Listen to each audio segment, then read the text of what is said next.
Muy buenos días, bienvenidos a la inducción y reinducción anual de la empresa Industrias del Pacífico SAS.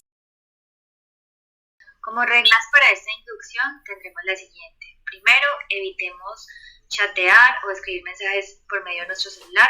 Segundo, evitemos contestar llamadas y si lo debemos hacer por fuerza mayor, entonces retirémonos del recinto para hacerlo. Tercero, debemos estar muy atentos a todo lo que se va a decir en esta presentación, ya que es de vital importancia para la empresa. Y cuarta, evitemos conversar o hablar con nuestros compañeros. Si tenemos alguna duda, la podemos hacer directamente a la persona que nos está presentando esta inducción.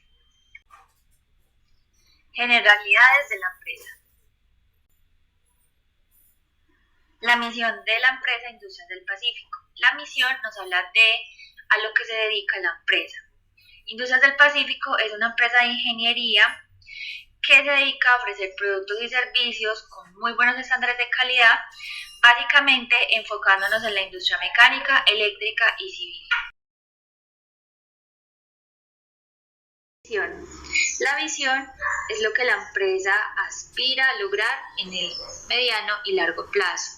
Actualmente la visión de la empresa Industrias del Pacífico es ser una empresa líder en servicios de ingeniería que fortalezca el talento humano y tenga un alto sentido de responsabilidad social empresarial. Organigrama. El organigrama de Industrias del Pacífico está compuesto en primera instancia por la asamblea de accionistas, luego está la gerencia, luego está el revisor fiscal y el asesor financiero que cumplen sus funciones como asesores. Después de eso están las 5 grandes áreas de la empresa, que está compuesta por el área de presupuestos, el área de ingeniería y proyectos, la parte contable, el área de recursos humanos y el área del sistema integrado de gestión. En la parte de presupuestos lidera entonces un director de presupuestos. Este a su vez tiene una persona que le colabora, que es un analista de presupuestos, y por otro lado están los asesores comerciales. En la parte de ingeniería y proyectos lidera el director de ingeniería y proyectos. Según la obra estará un encargado de la obra como director de obra, un residente de obra que es el ingeniero, normalmente que está pues a cargo del personal que está ejecutando el proyecto. Después de este residente de obra está un personal administrativo que, de acuerdo a la obra, en algunas partes habrá un auxiliar administrativo. Luego está entonces un supervisor en seguridad y salud en el trabajo y ambiental, y de acuerdo a la obra hay unas diferentes líneas de personal: el personal mecánico, el personal civil y el personal eléctrico. En el personal mecánico tenemos entonces al mecánico maestro, al mecánico 1, al soldador argonero, al mecánico soldador, al metalista, al auxiliar mecánico y al ayudante mecánico. En el personal civil está el maestro de obra, el oficial de obra y el ayudante civil. En el personal eléctrico está la parte de oficial eléctrico y el ayudante eléctrico. Otra de las áreas que depende de ingeniería y proyectos es la parte de logística, que está liderada por un coordinador logístico y por una persona que le colabora, que es el auxiliar logístico. Seguiría entonces el área contable, liderada por una contadora. Esta a su vez tiene unas personas de apoyo, un auxiliar contable, un auxiliar administrativo y un mensajero. Luego entonces está el área de recursos humanos, liderada por un director de recursos humanos, que a su vez tiene unas personas de apoyo, el analista de recursos humanos, auxiliar de nómina, un auxiliar administrativo y un auxiliar de servicios generales. Por último está el área HSQ, que la lidera una administradora del sistema de gestión, quien a su vez también ejerce como directora ambiental. Por otro lado está la directora en seguridad y salud en el trabajo.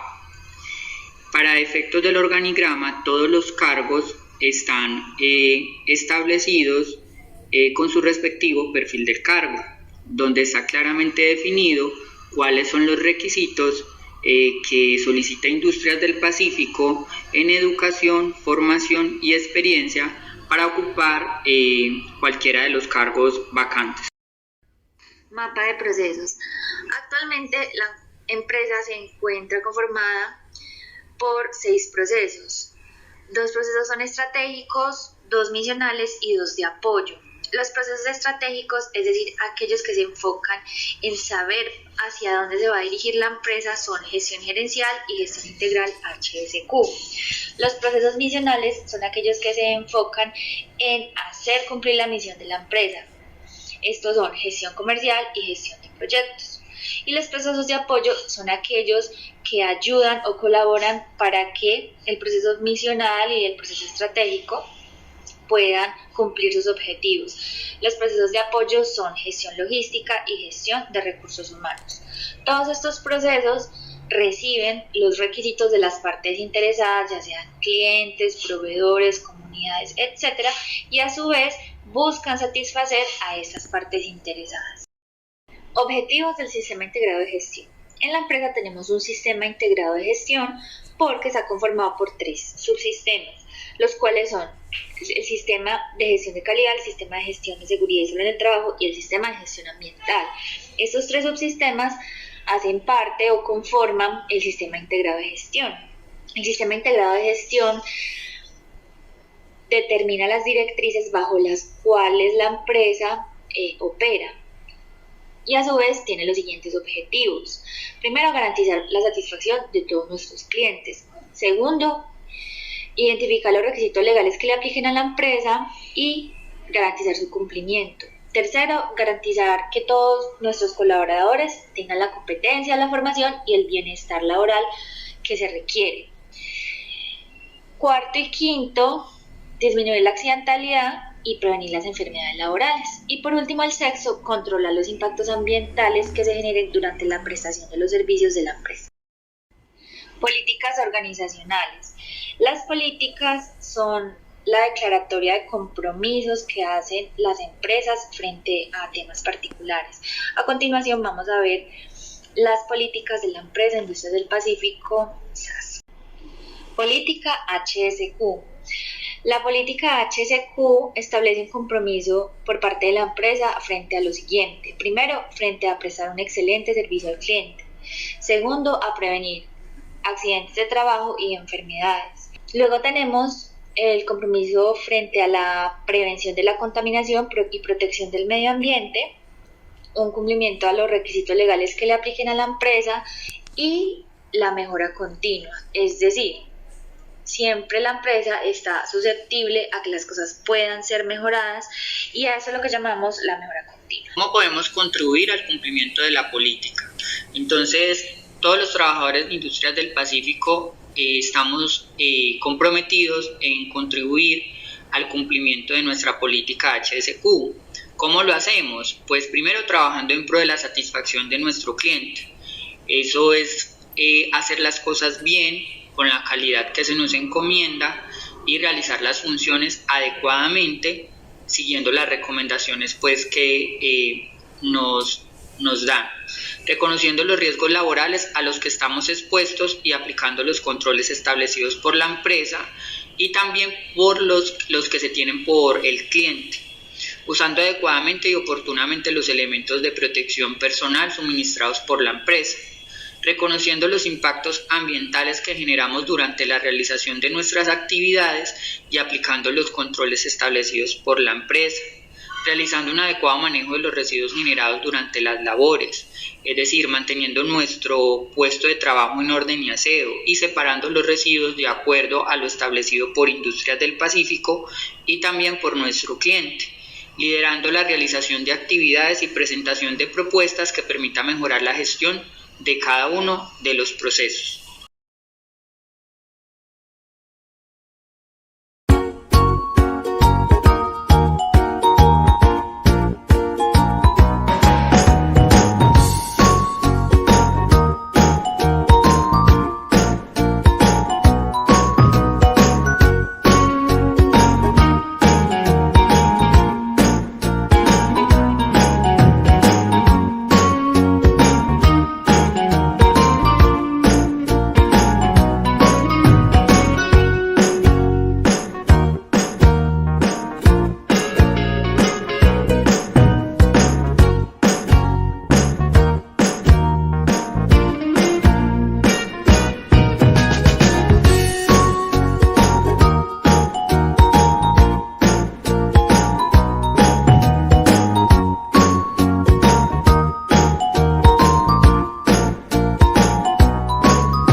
política de derechos humanos.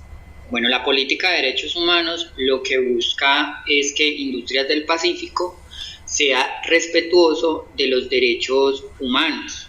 Entonces, esta política se basa en los siguientes principios. Principio número 1, apoyar y respetar la protección de los derechos humanos fundamentales reconocidos universalmente dentro de su ámbito de influencia. Principio número 2, asegurarse de que sus empleados, proveedores, subcontratistas, clientes y comunidad no son cómplices de la vulneración de los derechos humanos. Principio número 3, apoyar la libertad de asociación y el reconocimiento efectivo del derecho a la negociación colectiva. Principio número 4, apoyar la eliminación de toda forma de trabajo forzoso o realizado bajo coacción. Principio número 5, apoyar la erradicación del trabajo infantil. Principio número 6, apoyar la abolición de las prácticas de discriminación en el empleo y ocupación. Principio número 7, mantener un enfoque preventivo que favorezca el medio ambiente. Principio número 8, fomentar las iniciativas que promuevan una mayor responsabilidad ambiental. Principio número 9, favorecer el desarrollo y la difusión de las tecnologías respetuosas con el medio ambiente. Principio número 10, trabajar en contra de la corrupción en todas sus formas, incluida la extorsión y el soborno. Lo anterior compone entonces la política de derechos humanos de Industrias del Pacífico, que busca que al interior de la empresa estos sean respetados. Para ello se tienen diferentes políticas que apoyan el proceso, como la política de contratación laboral, la política de acoso laboral, la política y los programas medioambientales. Política de prevención de alcoholismo, tabaquismo y drogadicción. Para mantener un ambiente sano en Industrias del Pacífico se han prohibido las siguientes conductas. Primero, posesión, distribución o venta de bebidas alcohólicas. Segundo, presentarse a laborar bajo el efecto del alcohol y o drogas o consumir el mismo durante la jornada laboral. También está prohibido el uso, posesión, distribución o venta de drogas controladas, no recetadas, sustancias alucinógenas, enervantes o que generen dependencia, en función o durante la ejecución de nuestras labores habituales, dentro de la empresa o en los frentes de trabajo donde se adelantan tareas de la empresa o sus subcontratistas. Y también está prohibido fumar en áreas de trabajo y en las instalaciones de la empresa o de los clientes. Hay que tener en cuenta que el incumplimiento de cualquiera de las prohibiciones mencionadas anteriormente puede acarrear una terminación de contrato laboral. Política de prevención de acoso laboral. Industrias del Pacífico S.A. se compromete a propender por un trato cortés, respetuoso y digno, a facilitar los medios para promocionar el respeto a las personas y previniendo conductas y comportamientos intimidatorios, hostiles o degradantes, los cuales interfieren con el desarrollo de las tareas y atentan contra la salud física y mental de las personas. Apoyar la conformación y buen funcionamiento del Comité de Convivencia Laboral, COLA, para realizar seguimiento a las condiciones de riesgo psicosocial, bienestar laboral y acoso en el entorno de trabajo. Lo que pretende entonces Industrias del Pacífico a través de la política de prevención de acoso laboral es procurar porque entre nosotros como trabajadores de la empresa nos tratemos de manera respetuosa, cortés y digna. Asimismo, la empresa promueve el funcionamiento del Comité de Convivencia Laboral, quien es el encargado de realizar el seguimiento a los posibles casos de acoso, de promover los valores de la empresa y de promover el buen trato. Política salarial. El salario de los trabajadores de la empresa se pagará con base en lo establecido en las normas laborales y de seguridad social. Asimismo, los trabajadores vinculados a Industrias del Pacífico tendrán derecho, de acuerdo a la ley, a un auxilio de transporte, a recargos y tiempo suplementario, a descanso dominical, a vacaciones, a prestaciones sociales, primas, cesantías, intereses sobre cesantías, seguridad social integral y aportes para fiscales. En esta política se tiene establecido que Industrias del Pacífico contrate su personal de acuerdo a lo establecido en la normatividad colombiana. Política de contratación laboral. Esta política busca que las personas que sean vinculadas a Industrias del Pacífico cuenten con la profesionalidad, eficiencia, experiencia y actitud para cada cargo. Asimismo, que cada trabajador cuente con su contrato de trabajo donde estén definidos el salario y las prestaciones económicas.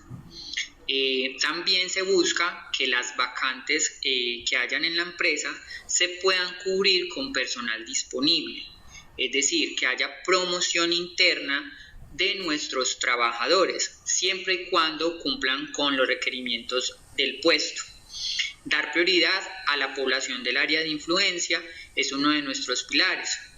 Esto quiere decir que donde se estén ejecutando los proyectos, Industrias del Pacífico contratará personal de esta población.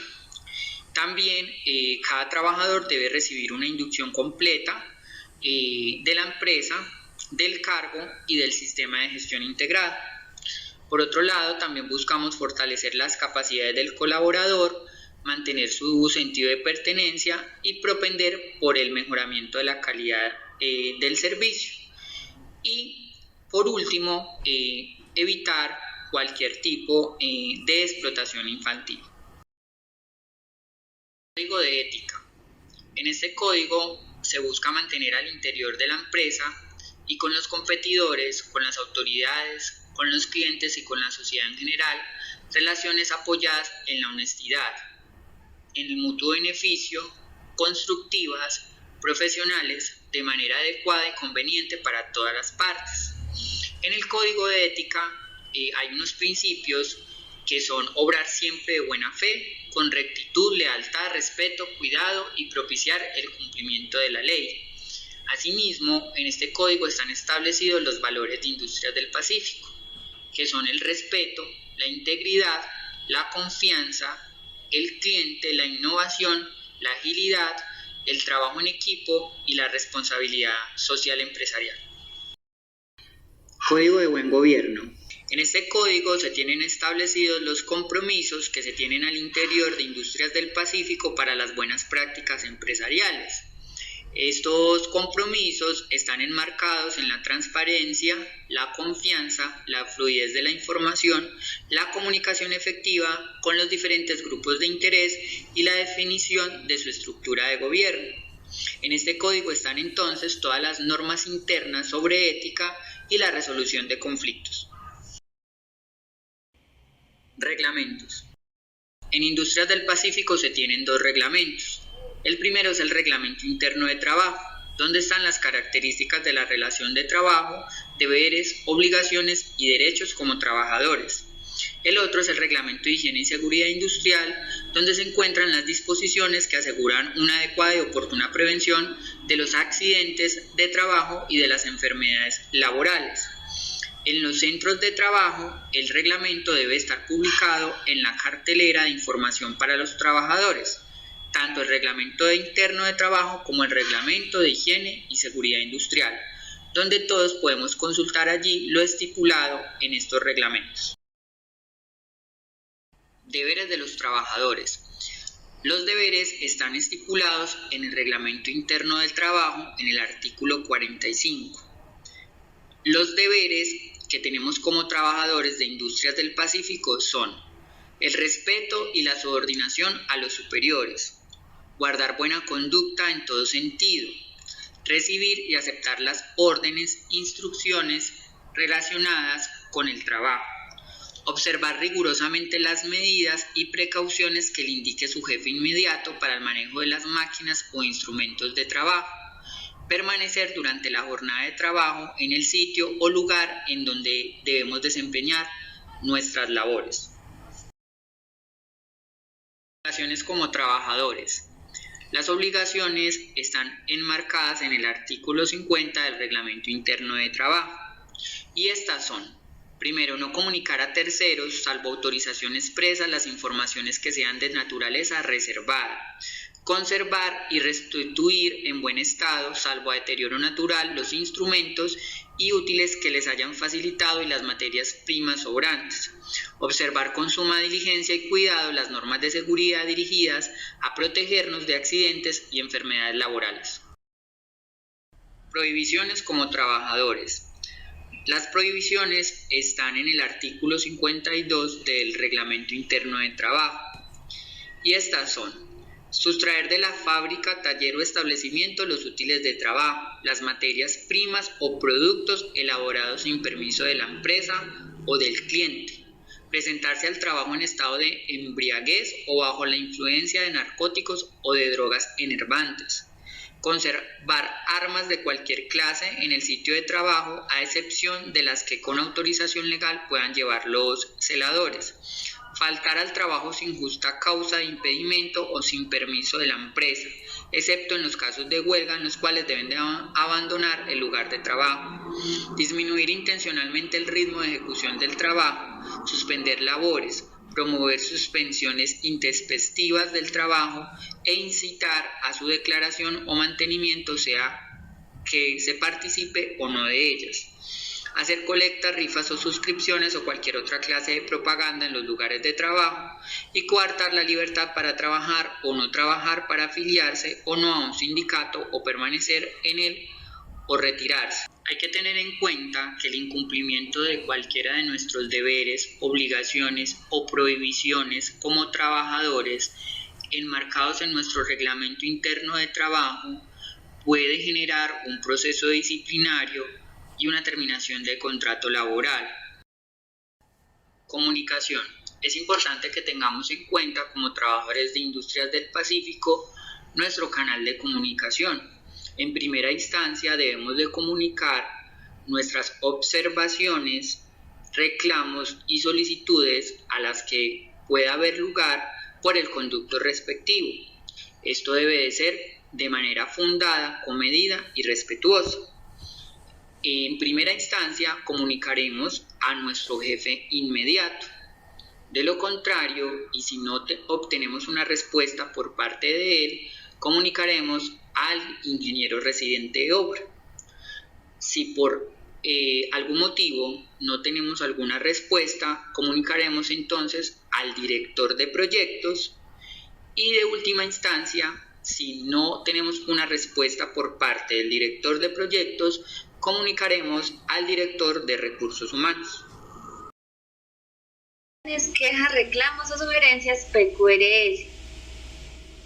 Estas PQRS las pueden generar los clientes internos, es decir, el personal o los colaboradores, o los clientes externos, es decir, comunidades, proveedores o los mismos clientes. Los métodos para recepcionar estas PQRS son los siguientes. Primero, los buzones de sugerencias, los cuales los podemos encontrar en los centros de trabajo. Segundo, el mismo personal de la empresa, es decir, un cliente, un proveedor o una comunidad puede dirigir una PQRS a cualquier colaborador de la empresa, quien a su vez deberá hacer el registro de esta PQRS para su tratamiento. Cuando estas PQRS son detectadas, se debe generar una acción correctiva en donde se establezca un plan de acción para dar tratamiento a la PQRS y se deberá responder a la persona que haya emitido esta PQRS. Manejo de la documentación del sistema integrado de gestión. El manejo de la documentación en la empresa es de vital importancia para asegurar que la información esté protegida, esté accesible y pueda ser distribuida adecuadamente. Actualmente se manejan dos mecanismos o herramientas para el manejo de esta información. Uno es el Dropbox y el otro es el Nextcloud. Las dos son plataformas de almacenamiento en la nube. En el Dropbox se manejarán las informaciones o documentaciones del sistema integrado de gestión, tales como documentos, procedimientos, manuales. Allí podemos encontrar el acceso a los formatos que se necesiten. Y en el Nextcloud se realizará el almacenamiento de toda la información que se genere en cada uno de los procesos, cada uno del desarrollo de los centros de trabajo. Es decir, por ejemplo, las carpetas de obra deberán ir almacenadas en el Nextcloud. Entonces, como podemos ver, el Dropbox se convertirá en una herramienta de consulta de información, mientras que el Nextcloud se convertirá en una herramienta de almacenamiento de la información. En el Nextcloud, cada persona tendrá una cuenta con un usuario en donde podrá hacer el almacenamiento de su información. De igual manera en el Dropbox. Sin embargo, en el Dropbox no podrán realizar ningún cambio en la información que ya se encuentre allí establecida. Si se requiere hacer algún cambio en un procedimiento, en algún manual, en algún formato, se debe hacer la solicitud a través del formato de solicitud de cambio en documento y enviarlo al correo de calidad, quien a su vez tramitará este cambio, y si el cambio es aceptado, se cambiará el documento en el Dropbox. Gestión en seguridad y salud en el trabajo. Aspectos generales y legales en seguridad y salud en el trabajo. Uno de los aspectos relevantes y nuevos del sistema de gestión en seguridad y salud del trabajo es la resolución 4272 del 27 de diciembre de 2021, por medio de la cual se establecen los requisitos mínimos de seguridad para el desarrollo de labores en altura. Se considera de ahora en adelante trabajo en alturas toda actividad que se desarrolle a partir de los 2 metros hacia arriba o hacia abajo. Esto implica que debamos actualizar nuestro programa de protección contra caídas. También se amplió el contenido de los puntos del permiso de trabajo de 15 a 18 puntos. Se debe hacer también un ATS, es decir, un análisis de trabajo seguro, un ARO o similar, antes de autorizar esas labores en alturas. Dicha norma especifica que los elementos de protección personal contra caídas deben tener su propia hoja de vida, un registro de inspección preuso, la ficha técnica y el certificado de conformidad de parte del fabricante. También nos dice que debemos reportar a la administradora de riesgos laborales el personal que vamos a capacitar y el que nos ofrece la formación o la capacitación de trabajo en alturas. Asimismo, la actualización del reentrenamiento debe realizarse cada 18 meses, siempre y cuando se elabore dentro de la misma empresa. Deberes del empleador en el Sistema General de Riesgos Laborales. El primero es la afiliación y pago de la totalidad de la cotización de los trabajadores a su servicio a la ARL. El segundo, programar, ejecutar, controlar el cumplimiento del sistema de gestión de seguridad y salud en el trabajo de la empresa. El tercero, notificar a la ARL los accidentes de trabajo y las enfermedades laborales que ocurran dentro de la organización. El cuarto, garantizar la conformación y el funcionamiento del Comité Paritario de Seguridad y Salud en el Trabajo, COPAS. El quinto, facilitar la capacitación de los trabajadores a su cargo en seguridad y salud en el trabajo. Y el sexto, informar a la ARL todas las novedades laborales de sus trabajadores. Deberes del trabajador en el Sistema General de Riesgos Laborales. Usted debe procurar el cuidado integral de su salud, eso es, autocuidar. Llegar a casa en el mismo estado en que me enviaron a trabajar en la mañana. Suministrar información clara, veraz y completa sobre su estado de salud. Si tiene alguna novedad importante de salud que debamos conocer, debe suministrarla a la persona de seguridad o el jefe inmediato. Cumplir las normas, reglamentos e instrucciones del sistema de gestión de seguridad y salud del trabajo de la empresa y participar en la prevención de riesgos laborales a través del COPAS de la empresa, es decir, el Comité Paritario de Seguridad y Salud del Trabajo. Riesgos a los que estamos expuestos en nuestros puestos de trabajo. Primero, riesgos físicos. Segundo, riesgos químicos. Tercero, riesgos biomecánicos o ergonómicos. Cuarto, riesgos mecánicos. Quinto, riesgos eléctricos. Sexto, riesgos locativos. Séptimo, riesgos psicolaborales. Octavo, riesgo biológico. Y noveno, riesgos de violencia, orden público o accidentes de tránsito. Dentro de los riesgos físicos tenemos, en primer lugar, el ruido. Sabemos que cuando ese ruido supera los 85 decibeles de intensidad, puede empezar a generar molestia o a disminuir la capacidad auditiva. Entonces allí recomendamos, siempre que entremos a zonas ruidosas, tener nuestra protección auditiva. También nos vamos a ver expuestos a radiaciones no ionizantes. Esas radiaciones son las que emiten, por ejemplo, los equipos de soldar, los equipos de oxicorte e incluso la misma radiación solar. Entonces es importante estar protegidos con los elementos de protección personal, con la dotación que nos entrega la empresa y adicional utilizar bloqueador solar. Otro Otro de los riesgos físicos a los que estamos expuestos tiene que ver con el tema de vibraciones. Muchas de las herramientas de trabajo generan vibración, unas más que otras, e incluso la misma conducción de vehículos también puede generar vibración en menor medida. ¿Cuál es la recomendación? Siempre, digamos, rotémonos con otras personas cuando tengamos que hacer este tipo de tareas de forma prolongada. Las altas temperaturas también pueden generar disconfort o molestia. Podemos perder sales minerales a través de la sudoración, llegar a sufrir golpe de calor. La recomendación es siempre tomar pausas y estar debidamente hidratados. Producto de las actividades de corte y de soldadura también se pueden desprender polvo y partículas, que si no protegemos adecuadamente la parte respiratoria podemos llegar a sufrir neumoconiosis u otras afecciones respiratorias. Entonces la recomendación principal es estar atento a esas polvo y partículas y utilizar la protección visual, respiratoria. Producto de actividades como la pintura se pueden producir gases y vapores que pueden llegar también a afectarnos en la parte respiratoria, notándose resequedad, incluso dermatosis, dolor de cabeza, daño ocular, erupciones, mareo e intoxicaciones. Entonces la invitación es a utilizar los elementos de protección personal que me entregan y hacer la debida reposición cuando estos ya han superado su vida útil.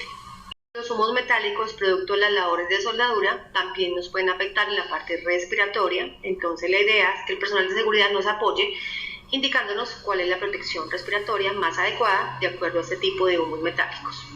Biomecánicos o ergonómicos. A este tipo de riesgos estamos expuestos tanto en las zonas administrativas por posturas prolongadas, por movimientos repetitivos, tanto como en áreas operativas por manejo de cargas, por posturas mantenidas. Lo recomendable es que siempre después de 2 horas de estar sentados o de estar parados, hagamos un cambio de posición o una pausa activa consistente en estiramiento de los segmentos corporales que más estemos utilizando durante la jornada laboral. Recordemos que el límite de cargas para mujeres, levantar pesos desde el piso, podemos levantar hasta 12.5 kilogramos y en hombres 25 kilogramos sin ayudas mecánicas. Para elementos de peso mayor debemos apoyarnos en las ayudas mecánicas. Riesgos mecánicos. Todos los que utilizamos herramientas manuales o estamos expuestos a mecanismos en movimiento o entramos en contacto con sistemas de transmisión o manipulación de materiales tenemos riesgos mecánicos. Entonces la idea allí es practicar el autocuidado, hacer uso debido de nuestros elementos y también pedir ayuda o asesoría a las personas con mayor experiencia cuando no sabemos cómo manipular una herramienta. Riesgo eléctrico.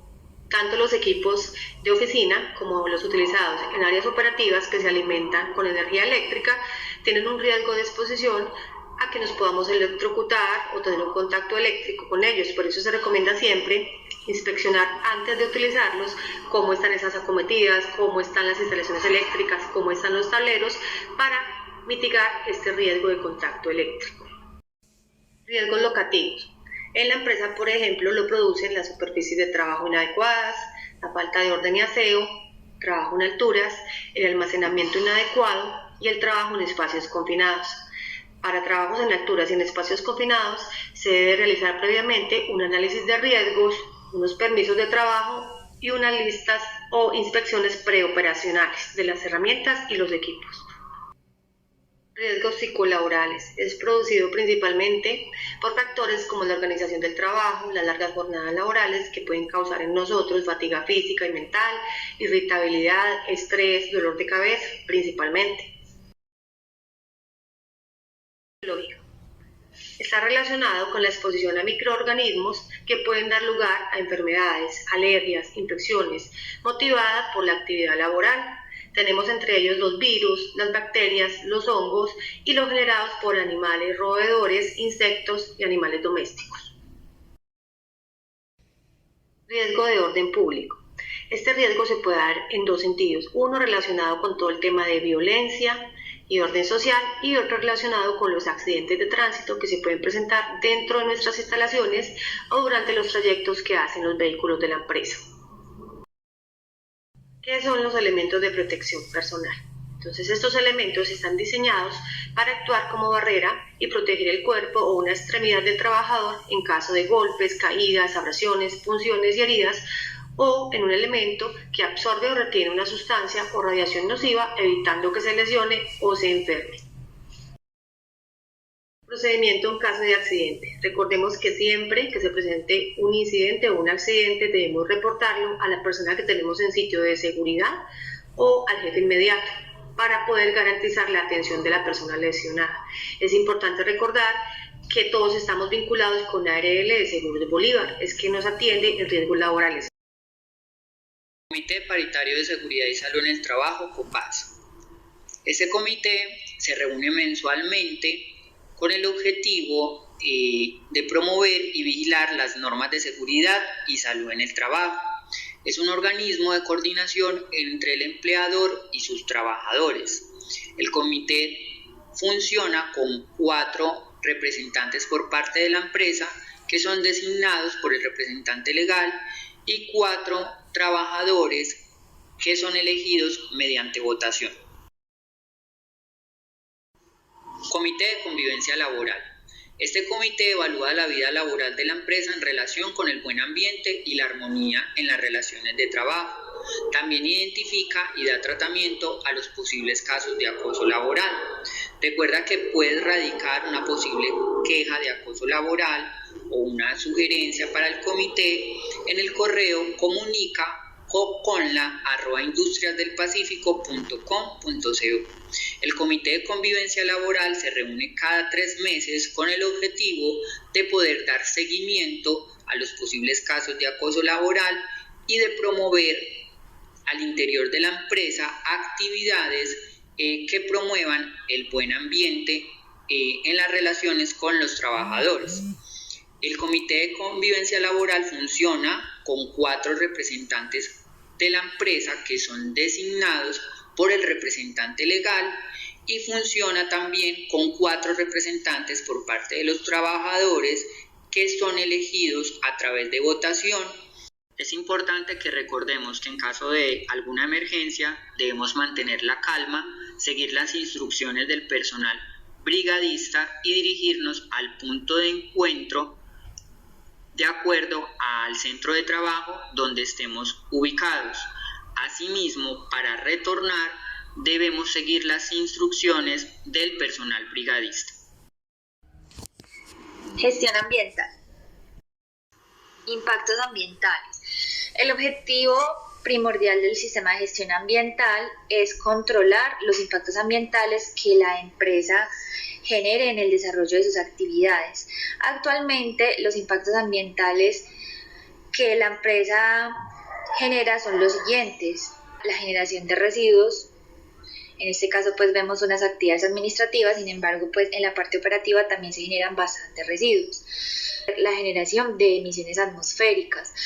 En este caso para la empresa la generación de emisiones atmosféricas está dada por las actividades de soldadura, de pintura, de corte, que genera lo que llamamos las emisiones difusas, es decir, no salen por un ducto o chimenea, sino que son difusas o dispersas, y como vemos en la imagen de abajo, las emisiones atmosféricas por fuentes móviles, es decir, por los vehículos pues, que tiene la empresa y que por el transporte de materiales, de personal, pues generan estas emisiones a la atmósfera. Consumo de agua, consumo de energía. Actualmente en la empresa es mucho más importante el impacto de consumo de energía, ya que gran parte de los equipos o las maquinarias que se utilizan pues funcionan a través de la energía. Equipos que generan bastante consumo, podemos hablar del equipo de oxicorte, plasma, soldadores, mientras que el consumo de agua pues está básicamente asociado a lavado de manos, aseo de áreas comunes, uso de baños, uso de cocinas. Para resumir, y después de hacer un análisis a través de una metodología donde se valoran los impactos ambientales, vale la pena que se tenga en cuenta que el impacto ambiental más importante que actualmente tiene la empresa Industrias del Pacífico es la generación de residuos, sobre todo los residuos peligrosos, ya que estos pues primero tenemos una cantidad importante de generación de estos y por sus características de peligrosidad pues generan un impacto ambiental mucho más importante que los demás residuos. Entonces el impacto ambiental más importante de la empresa es la generación de residuos peligrosos. Sin embargo pues los otros también deben ser tenidos en cuenta. Programas ambientales. Como vimos al inicio de la presentación, la empresa a través de la política HSQ generó un compromiso frente a la prevención de la contaminación y la protección del medio ambiente. Como vimos en la diapositiva anterior, la empresa está generando impactos o daños o consecuencias negativas en el medio ambiente por la realización de las actividades. Entonces, como la empresa tiene ese compromiso de prevenir la contaminación, se generan los programas ambientales, que son las acciones que la empresa va a generar para poder no eliminar, porque no es posible, pero sí controlar los impactos ambientales. Entonces, el primer programa con el que cuenta la empresa es el programa para el ahorro de agua y energía. Este programa tiene las siguientes actividades principales. Primero, apagar las luces cuando salgo de las oficinas o áreas de trabajo. Segundo, desconectar los equipos cuando no se utilicen, especialmente pues los equipos que generan mayor consumo, como los soldadores, los equipos de plasma, los equipos de corte, etc. Usar solo el agua y la energía necesaria. Es muy importante saber que a pesar de que nosotros tengamos dispositivos de ahorro como las luminarias LED o los grifos tipo push, esto por sí solo no va a generar un ahorro en los consumos de agua y energía. Por eso es muy importante que se cambien los hábitos de consumo. Entonces, no sirve de mucho si yo tengo todas las luminarias LED, pero termino una reunión, salgo de la sala de juntas y las dejo prendidas. Entonces, por eso es muy importante lo que se dijo al principio de apagar las luces y lo que se está diciendo ahorita, pues de solo usar el agua y la energía necesarias. Siguiente, reportar las fugas de agua.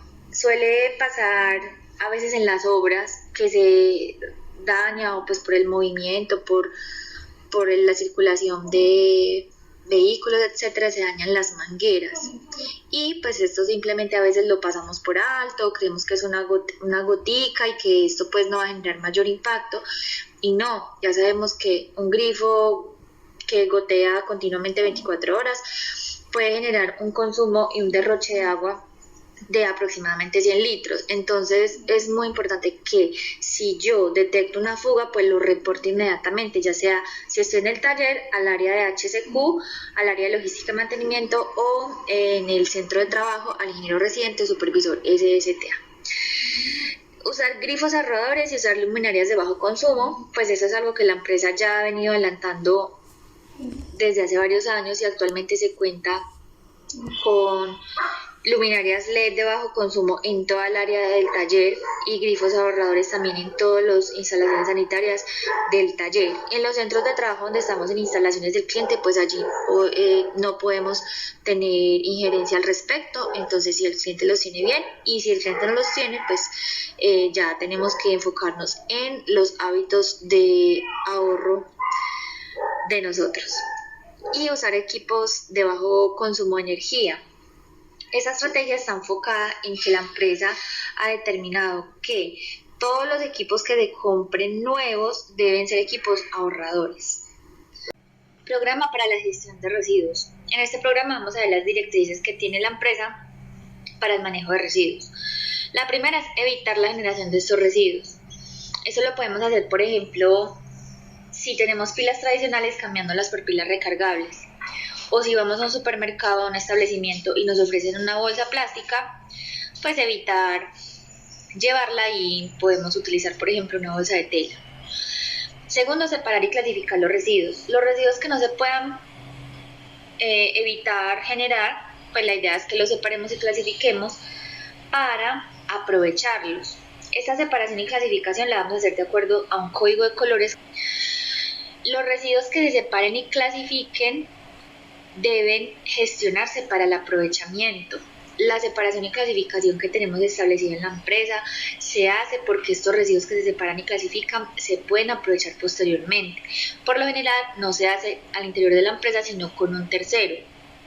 Por ejemplo, el papel, el cartón y las botellas plásticas actualmente se entregan en calidad de donación a los recuperadores de oficio del sector del taller o, dependiendo de la obra, pues del recuperador o reciclador de oficio que se tenga en el sector. Las tapas plásticas actualmente se entregan a la Fundación Sanar, que es una fundación que con estas tapitas y con otros programas que tienen de reciclaje ayudan a niños con cáncer. La chatarra, pues sí es un residuo que se comercializa nuevamente, pero pues ingresa nuevamente al ciclo de producción. Siguiente, gestionar los residuos peligrosos para la incineración. Ya pues los residuos peligrosos, que son aquellos contaminados con sustancias químicas como los EPP contaminados, los wipes, los residuos eléctricos y electrónicos, pues estos residuos no se pueden disponer en relleno sanitario y tampoco se pueden entregar para aprovechamiento. Entonces se les debe dar un tratamiento adecuado con un gestor autorizado. Actualmente el gestor con el que trabaja la empresa es RH-SAS. Sin embargo, dependiendo de la región, pues podrá ser otro gestor, siempre autorizado por la autoridad ambiental. Estos residuos peligrosos, que los separamos en el contenedor o bolsa roja, se entregan pues cuando ya existe una cantidad superior a los 30 kilos mediante una solicitud de recolección que se le hace a este gestor. Es muy importante que se tenga en cuenta que estos residuos no se pueden ni donar, ni regalar, ni disponer en la vía pública para que se lo lleve el carro recolector. Hago énfasis en esto porque ya hemos tenido experiencias en donde, por ejemplo, las canecas de pintura, que son residuos contaminados, se le han regalado a recicladores o etcétera, pues porque alguien con desconocimiento al respecto toma o realizó esto en algún proyecto. Entonces, para que lo tengamos muy en cuenta. Y los que ya no se pueden aprovechar, que no son residuos peligrosos y que tampoco son aprovechables, pues estos sí van al relleno sanitario, entonces deben ser ubicados en la vía pública en los horarios que tengan establecidos los sectores donde se realicen los proyectos. Es muy importante que se tenga en cuenta esto, porque el hecho de que yo los ubique, por ejemplo, 8 horas antes, etcétera, pues primero puede generar que esos residuos sean dispersados por vectores como perritos o gallinazos, o también nos puede generar una multa, ya que la ley dice que nada más puedo ponerlos en vía pública 3 horas antes de la recolección. Otro tipo de residuos que no está aquí son los RCD, residuos de construcción y demolición, o lo que llamamos escombros. Estos residuos deben ser almacenados al interior de las obras, no en vías públicas, y cuando ya se tenga una cantidad suficiente, como por ejemplo lo que puede cargar una volqueta, pues ahí ya se deben gestionar para llevar a escombrera autorizada. Nada más a la escombrera, no pueden disponerse en otros lugares.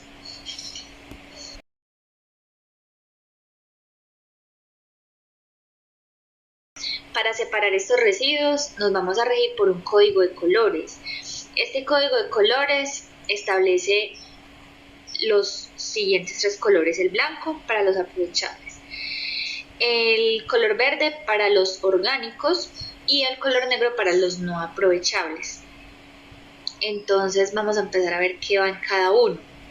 En el blanco vamos a hablar de los aprovechables que se separan en industrias. Entonces primero tenemos el plástico. De plástico separamos 3 tipos de plástico, no todos los plásticos, porque algunos plásticos no tienen pues como una manera de luego hacer aprovechamiento de estos. Entonces los plásticos que se separan son los siguientes: las botellas plásticas, las tapas plásticas y los plásticos flexibles. Los plásticos flexibles los vamos a depositar en botellas plásticas y luego se los vamos a entregar a una fundación que se llama Fundación de Botellas de Amor. Esta fundación coge estas botellas, muele este plástico y con esto fabrica madera plástica como para hacer parques infantiles, bancas para parques, etc. ¿Qué plásticos flexibles van en la botella? Las bolsas plásticas, el vinipel, las envolturas de alimentos. Las envolturas de alimentos no se deben lavar, pero sí pues retirar los residuos pues como migas o algo que queden allí. Las botellas plásticas vacías, las que se separan aparte, si se les entregan a los recicladores o recuperadores de oficio del sector, y las tapitas plásticas se entregan a la Fundación Sanar. Bueno, el cartón también es un residuo aprovechable que se separa en la empresa. El cartón debe estar limpio, debe estar seco y también se entrega en calidad de donación a recuperadores o recicladores de oficio. Vidrio es un residuo que se genera en muy bajas cantidades en la empresa, entonces en caso de que se genere va en la caneca blanca. Hay muchas personas que me dicen que el vidrio es un residuo peligroso y que debería ir en la roja. Y me dicen que es peligroso porque puede generar heridas en las personas. Entonces recordemos que el residuo peligroso es un residuo que se considera peligroso para el medio ambiente. Entonces, en este orden de ideas, el vidrio puede que sea peligroso para las personas, pero para el medio ambiente es considerado más un residuo aprovechable. Entonces va en la caneca blanca. El papel es un residuo también aprovechable. Se genera más que todo en la parte de las oficinas de la empresa. En todas las oficinas de la empresa hay una papelera, allí solamente debe ir papel. El resto de residuos que se generen, pues nos debemos desplazar y ubicar el contenedor establecido y pues ubicarlo en este contenedor. Pero entonces es muy importante que en las papeleras de las oficinas solamente se deposite papel. El papel que se deposite allí debe estar utilizado por ambas caras, porque recordemos que tenemos una estrategia de evitar la generación de residuos. Entonces, para evitar esa generación, pues debemos hacer uso del papel por ambas caras. Cuando ya esté utilizado por las dos caras, ya lo podemos disponer en las papeleras de color blanco. Y los metales, como la chatarra, es un residuo pues de gran generación en la empresa. Por su gran tamaño, no se depositan contenedores, sino que se delimitan o demarcan áreas en las obras y se depositan allí hasta que pues tengamos la cantidad suficiente para que un camión pueda retirarlo. Los residuos orgánicos aprovechables. Aquí estamos hablando restos de comida o desechos agrícolas. Es muy importante que aquí solamente se depositen residuos de comida, pero que no estén cocinados. Es decir, aquí podemos hablar de cáscaras de banano, del pedacito de la manzana que de pronto uno no se come. Cuando estamos en una obra, por lo general, estos residuos se pueden depositar en los jardines o hasta en un hueco que se puede abrir en la obra para depositarlo allí. Ojalá que no se llene luego de agua. En el taller tenemos una caneca verde en la cual se depositan estos residuos y está ubicada en la cocina. Luego, estos residuos se llevan a una mini compostera que tenemos en el taller y allí pues se aprovechan como compostaje. Cuando estamos en una obra sí lo podemos aprovechar o utilizar en las zonas verdes como abonos. Y los residuos no aprovechables son aquellos pues que no tienen ninguna posibilidad de ser aprovechados y deben ir a relleno sanitario.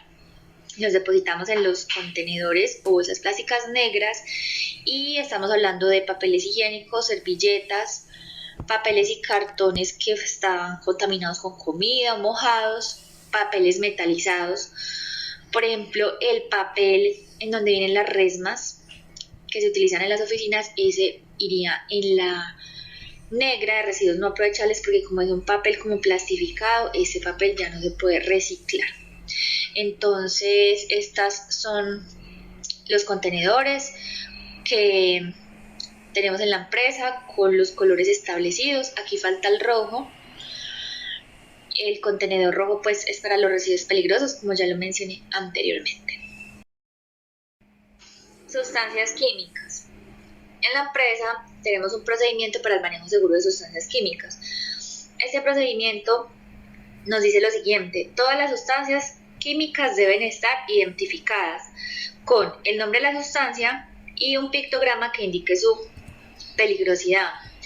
Si de fábrica la sustancia química ya viene con estas dos informaciones, pues no debemos etiquetarla. Pero si yo tengo que hacer un trasvase a otra botella o si de pronto la etiqueta original que venía desde el proveedor ya se deterioró, debo garantizar que aún la sustancia la puede identificar con el nombre y el pictograma. Entonces, en este caso, si estoy en un centro de trabajo, debo solicitar al supervisor SSTA una etiqueta que es como la que vemos en la imagen en la parte izquierda, una etiqueta para volver a poner esa información en la sustancia, o lo que llamamos etiquetar. Si está en el taller, lo debo solicitar a la oficina de afiliaciones. Segundo, debemos conocer la hoja de seguridad. Toda sustancia química tiene una hoja de seguridad, es como la hoja de vida de una persona, pero en este caso de la sustancia química. En esta hoja de seguridad se encuentra toda la información de la sustancia, el nombre, el proveedor, cuáles son los componentes, cuáles son las precauciones que se deben tener, cuál es el daño que puede causar al medio ambiente, qué hacer si hay un incendio, qué hacer si hay un derrame, qué hacer si la persona la ingiere o si tiene una salpicadura en los ojos, en la piel, etc.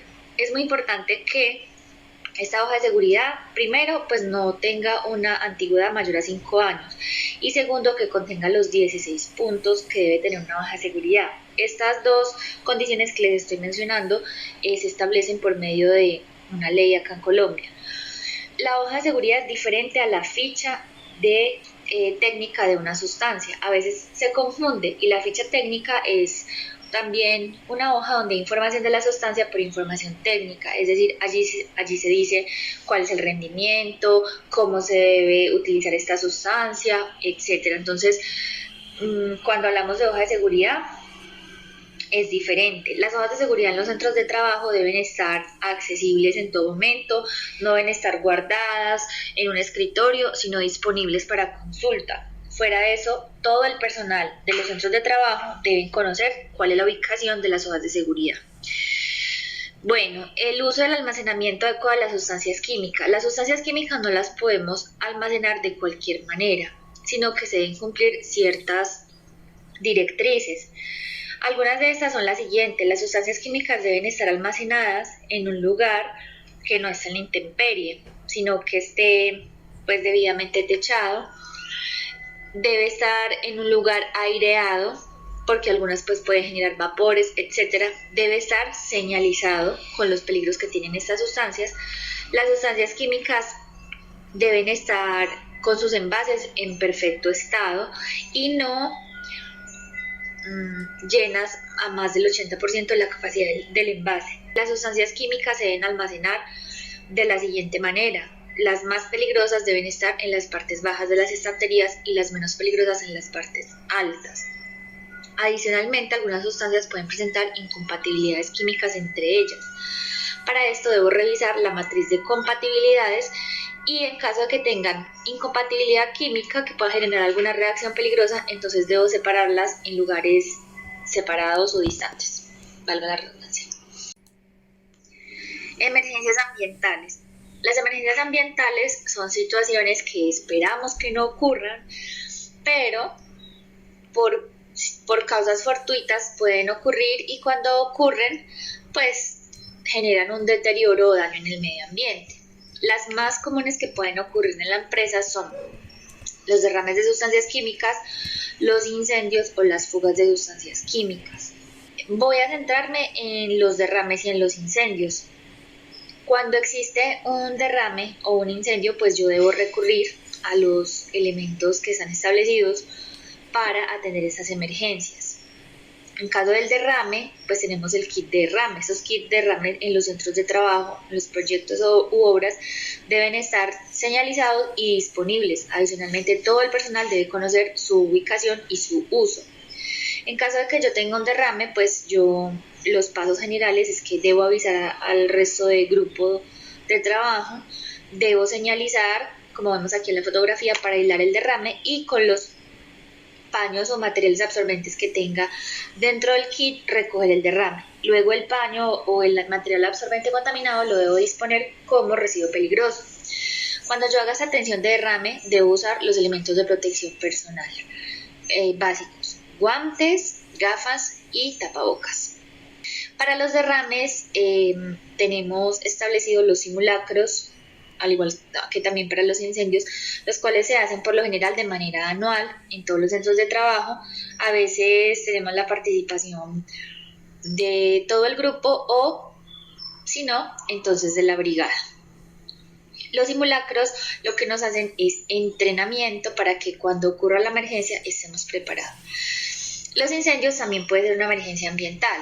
ustedes se preguntarán, bueno, pero esto puede ser más de seguridad y salud en el trabajo porque afecta a las personas, pero en este caso también consideramos el incendio como una emergencia ambiental, ya que cuando se produce pues genera una contaminación atmosférica.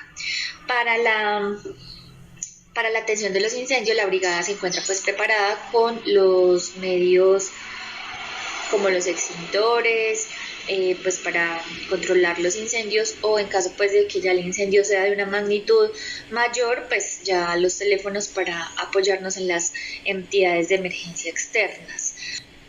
Antes de atender las emergencias, lo que debemos hacer es prevenirlas. Entonces, por eso es muy importante para el caso de los derrames y también de los incendios el manejo seguro de sustancias químicas